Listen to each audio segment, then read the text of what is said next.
दोस्तों, अपने बिहार के तमाम सरकारी स्कूल में एक बहाली निकलकर सामने आई हुई है जिसका नाम है सहायक शिक्षा पदाधिकारी। और इसमें जो टोटल पोस्ट दिए गए हैं वो 935 पोस्ट दिए गए हैं। और सबसे अच्छी बात यह है कि इसमें अगर आप पूरे भारत में कहीं से भी बिलोंग करते हैं तो इस फॉर्म को भर सकते हैं। आइए दोस्तों, इस वीडियोस के माध्यम से आपको इस बहाली से संबंधित, जैसे इसमें कौन कौन लोग फॉर्म को अप्लाई कर सकते हैं, फॉर्म भरने का डेट क्या है, इसमें एज कितना मांगा गया है, उसके बाद सिलेबस क्या है, चयन की प्रक्रिया वगैरह कैसे है, वो पूरी डिटेल्स आपको हम बताएंगे। फिलहाल मैं वीडियोस की शुरुआत कर रहा हूँ। अब तमाम साथियों से रिक्वेस्ट करूँगा, अगर आप चैनल पर पहली बार हैं तो चैनल को सब्सक्राइब कर लें और बेल आइकन को प्रेस कर लें। सबसे पहले देखेंगे दोस्तों, ये जो बहाली निकाली गई है बिहार लोक सेवा आयोग की तरफ से बहाली है। विज्ञापन संख्या 87/2025, शिक्षा विभाग बिहार के अंतर्गत सहायक शिक्षा विकास पदाधिकारी, यानी कि पद का जो नाम है सहायक शिक्षा विकास पदाधिकारी। अब इसके काम क्या होते हैं वो भी बताएंगे। कुल 935 रिक्त पदों पर नियुक्ति हेतु सुयोग भारतीय उम्मीदवारों से विहित प्रपत्र में ऑनलाइन आवेदन आमंत्रित किए जाते हैं। इसमें सबसे अच्छी बात यह है कि अगर आप यूपी से भी आते हैं तो इस फॉर्म को भर सकते हैं। सिर्फ आप भारत के नागरिक होने चाहिए, कोई भी स्टेट से कोई मायने नहीं रखता। आयोग के वेबसाइट www.bpsc.bihar.gov.in पर प्रदर्शित है। इन रिक्त पदों की कोटिवार निम्न है। आइए दोस्तों, आपको बताते हैं कोटिवार। जैसे कि यहाँ पर बताया गया है कि अनारक्षित कोटि, जैसे कि 935 टोटल पोस्ट है, इनमें से महिला के लिए 319 पोस्ट जो है वो आरक्षित है। ठीक, उसके बाद दोस्तों 19 पोस्ट जो है इसमें विकलांग के लिए आरक्षित है। और 374 पोस्ट जो है ये जो बिहार को छोड़कर जो अदर स्टेट के फॉर्म बच्चे भरेंगे वो इसमें भर पाएंगे। यानी कुल पोस्ट 935 है, इसमें आपको कोई दो राय नहीं होनी चाहिए। अब आइए दोस्तों, आगे हम बात करते हैं। इसमें सब चीज़ के बारे में बताया गया है, फॉर्म भरने वगैरह का सब चीज़, और क्या कहते हैं क्वालिफिकेशन और एज लिमिट वगैरह वो भी सब चीज़ बताया है। सबसे पहले हम वेतन मान की बात करें कि वेतन क्या होगी। इसमें कहता है कि प्रारंभिक वेतन स्तर 5 और मूल वेतन 29,200 एवं राज्य सरकार द्वारा समय समय पर किए जाने वाले वेतन प्रोडिक्शन के आलोक में परिवर्तनीय। ठीक, यानी कि दोस्तों इसमें जो आपको सैलरी मिलेगा वो 29,000 से स्टार्ट हो जाएगा, यानी कि मूल वेतन। अब इसके अंदर सरकारी भत्ता है, जैसे रूम रेंट हो गया, मेडिकल का खर्चा हो गया, ये सारे चीज़ जुड़ते हैं, ईपीएफ वगैरह हो गया। तो कुल मिलाकर के आपका जो सैलरी है 35 से 40,000 के समथिंग जा सकता है। ओके, उसके बाद दोस्तों अगर हम एज लिमिट की बात करें, यहाँ देखेंगे उम्र सीमा। तो इसमें कहा गया है कि 1/8/2025 को न्यूनतम 21 वर्ष और अधिकतम जो है अनारक्षित पुरुष के लिए यानी कि जनरल वर्ग के लिए 37 वर्ष माना गया है। ठीक है, अत्यंत पिछड़ा वर्ग पुरुष एवं महिला एवं अनारक्षित महिला 40 वर्ष एवं अनुसूचित जाति अनुसूचित जनजाति के लिए 42।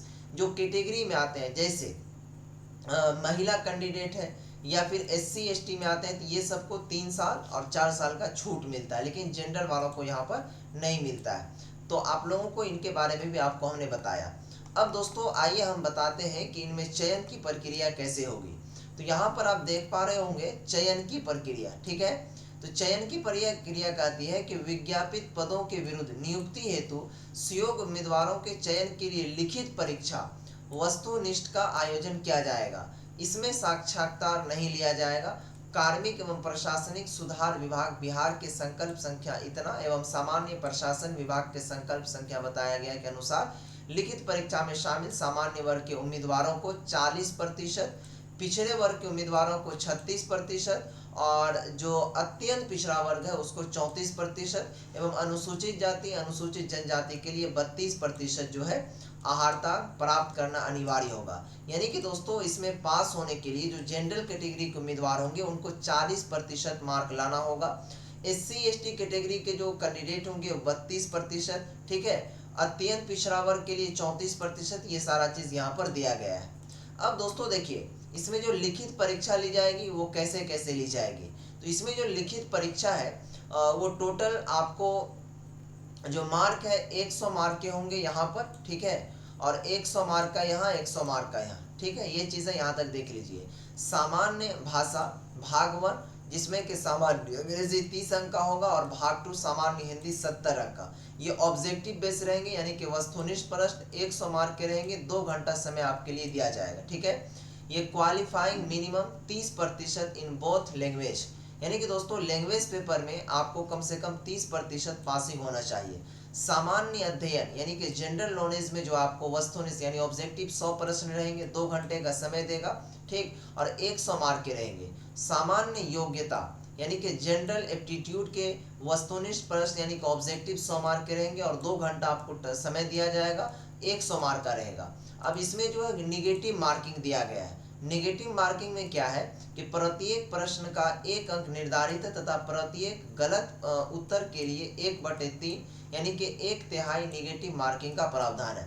जैसे दोस्तों किसी भी स्टूडेंट का 100 मार्क का क्वेश्चन है, सपोज कीजिए कि उसमें उन्होंने 100 में से एक क्वेश्चन को गलत कर दिया, तो अब 1 मार्क मिलता है एक क्वेश्चन के लिए, तो 1 को भागा दीजिएगा 3 से, तो इसका 3/3 निकल जाएगा, ठीक है। उतना प्रतिशत आपका मार्क काट लिया जाएगा सही में से, ठीक। ये चीज़ें यहाँ तक क्लियर। अब हम बात करते हैं कि इसका फॉर्म वगैरह कब से फिलअप होगा। देखिए फॉर्म भरने के लिए यहाँ पर ये वेबसाइट दिया गया है, ठीक। अब दोस्तों शैक्षणिक योग्यता के बारे में भी आपको हम बता दें कि इसमें कौन कौन लोग आवेदन कर सकते हैं। तो सबसे पहले देखिए आपके पास जो क्वालिफिकेशन है वो क्या होनी चाहिए।